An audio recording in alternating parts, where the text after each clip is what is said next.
Agora, vamos mudar de assunto, gente, porque a gente vai falar agora sobre a PEC, aquela PEC que limita os poderes do Supremo Tribunal Federal. Um dia depois do Senado aprovar justamente essa PEC, o presidente Lula jantou com os ministros do Supremo. O encontro aconteceu no Palácio da Alvorada com os ministros Gilmar Mendes, também com Alexandre de Moraes e o Cristiano Zanin. De acordo com o jornal O Globo, Lula disse o seguinte, que ninguém levou o problema para ele e que foi surpreendido, então, com a aprovação da emenda em dois turnos no Senado, inclusive com o voto do líder do governo, Jacques Wagner. Não precisaria nem ter esse voto, né, para aprovar, mas ainda teve essa indigestão, vamos dizer assim, com a base dele do governo. A gente vai chamar aqui o Valber Agra, né, jurista Valber Agra, inclusive, que entrou com a ação que levou à inelegibilidade de Jair Bolsonaro. Valber, muito bom falar contigo. Boa noite para você. Boa noite a todos e a todas. É um excelente prazer falar com você, Gabi, Chico, Rodrigo. Sempre é bom voltar aqui a esta casa. Que bom. O prazer é nosso te receber, Valber. Eu queria justamente falar sobre a PEC, né, do STF. A gente tem discutido muito aqui em toda a nossa programação do ICL Notícias sobre como é uma PEC que, tecnicamente, é importante de ser discutida, mas talvez o momento, né, em que a extrema-direita está tomando essa pauta para si e usando, inclusive, para atacar os ministros, existe ali esse conflito. Então, queria te ouvir uma análise, inclusive, a respeito disso. Bem, uma PEC não pode ser um instrumento para ordinarizar a Constituição. Veja que o quórum é um quórum mais qualificado, exige o maior número de votos, 3/5 em 2 turnos de votação, e ela tem uma série de restrições. Por exemplo, você não pode fazer uma PEC quando é estado de defesa, estado de sítio. Mas a PEC, antes de tudo, afora essas questões formais, tem uma questão substancial. Uma PEC tem que ter legitimidade.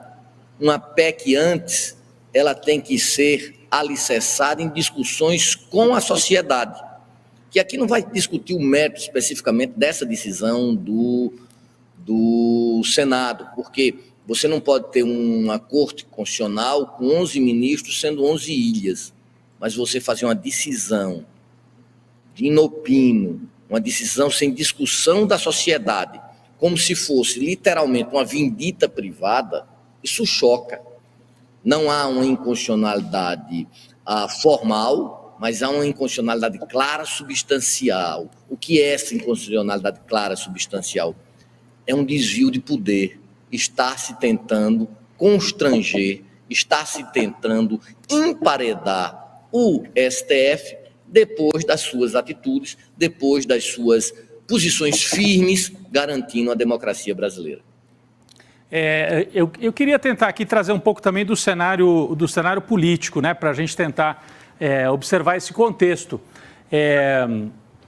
O que chama atenção, esse jantar do Lula com o Supremo Tribunal Federal no dia seguinte à votação.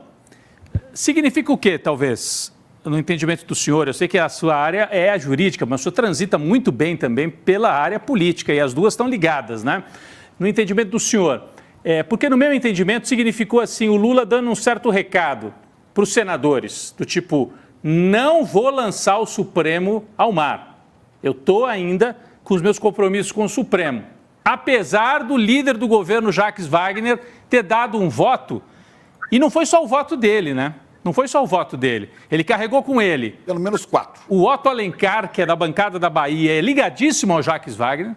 E pelo menos outros 2 ou 3 nomes, eu conversava com o Chico Pinheiro aqui mais 4 cedo. nomes levantaram ontem. Então, sem esses votos que o Jacques Wagner ajudou a carregar para aprovar a PEC estava derrotada. E o Rodrigo Pacheco estava derrotado junto e talvez criasse uma crise grande, né, Chico? Se o Jacques Wagner não tivesse anunciado previamente qual seria o seu voto, é muito provável que a PEC fosse derrotada, porque quando ele pronuncia, antecipa o seu voto, esses caras, esses outros que queriam votar com os bolsonaristas, porque é bom que deixe bem claro esse negócio de limitar o Supremo, é a guerra que o Bolsonaro trava com o Supremo, desde quando o Supremo o obrigou a fazer a vacinação, né? Desde quando o Supremo limitou os seus abusos autoritários. é a base bolsonarista que está em ação. Quando o Jacques Wagner anuncia que vai dar um voto, os outros se sentem encorajados a dar também. Se ele não tivesse anunciado, se ele simplesmente fosse votar personalisticamente, não daria nada, perderia do mesmo jeito. Mas seria uma derrota terrível para o Pacheco, que precisa criar a sua base à direita para ser candidato depois ao governo de Minas, porque a esquerda ele não tem apoio, então ele quer recuperar a base bolsonarista.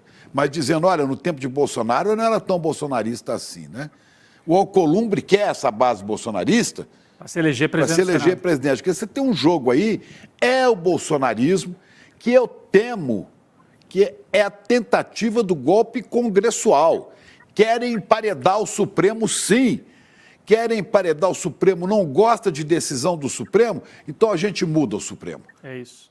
Agora, eu não sei se o doutor Agra tem essa leitura. E vão ter maioria na eleição de senador, deputado, você vai ver. Eu queria só ouvir então, o doutor Agra nesse cenário político também, que afinal é um bastidor político, mas é um bastidor do mundo da mais alta corte do país. Como é que o senhor leu, né? Inclusive as reações do Supremo depois desse voto do Jacques Wagner? O Lula diz, né, para todos os efeitos, não, eu não sabia, veja bem, a minha base trabalhou contra. Mas, doutor Agra, o senhor acha que o Jacques Wagner daria esse voto sem um certo sinal verde que veio do Palácio do Planalto?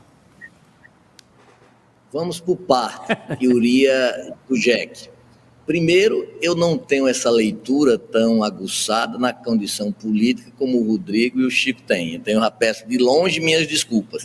Mas, para um iniciante, eu posso dizer algumas coisas. Primeiro, não há nenhum problema, não é não republicano que o presidente faça um jantar às claras com o ministro do STF e ministros outros. Daí não há nenhum problema. Há um problema muito claro.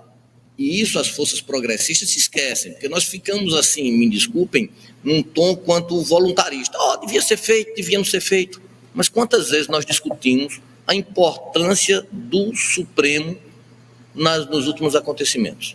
Quantas vezes nós demos legitimidade ao Supremo para essas últimas decisões? Porque não se esqueçam, eu estou pegando um momento, congelando um momento de 7, 8 meses atrás, um momento alvissareiro, mas nós tivemos momentos antes, momentos de determinadas perplexidades. Não pode um ministro do Supremo se alvorar e julgar ao seu talante sem auscultar os outros companheiros. Mas isso não seria competência do regimento interno? Seria. Há um impedimento legal para a Constituição tratar disso? Não. Mas por que não discutir isso com a sociedade? Porque a grande questão é que é um vácuo de poder. O Supremo, pelas crises do presidencialismo, ocupou esse vácuo do poder. Mas você acha mesmo que decisão de vários ministros, uma decisão singular, ia passar ao largo ao não cumprir decisões de mandatários? Veja o período Dilma. Isso é bastante reflexivo. Então, o que é que eu acho? Eu acho que a questão não é a matéria em si, que poderia ser tratada, mas de forma aberta, de forma com circunlóquio, de forma que os atores pudessem negociar. Mas essa forma que setores mais retrógrados da opinião pública, da sociedade brasileira, que não tem representação densa, tentam emparedar, isso é mal. Mas faço, e nós devemos fazer autocrítica, nós estamos dando legitimidade ao Supremo, nós estamos dando uma olhada, uma cristalização no Supremo. Quanto à questão do voto dissonante, divergente, um partido se faz através, obviamente, de decisões monolíticas. Um partido deve ter o quê? Deve ter fidelidade partidária. Fidelidade partidária não só no seu mandato, mas também nas decisões. E os partidos brasileiros, eles têm que exercer isso. Mas o próprio STF, quando alguns partidos exercem o dever de fidelidade, o próprio STF, em algumas vezes, não garante essa fidelidade. Então, veja, você tem agora uma consequência. Eu não digo que toda causa há consequência, eu sou como Hume, eu não acredito nisso. Mas que há uma causa, nesse caso específico, uma consequência há. Então, a questão não é tão simples. Eu não seria tão pueril de dizer que seria o mal contra o bem. São questões que devem ser analisadas de formas mais profundas.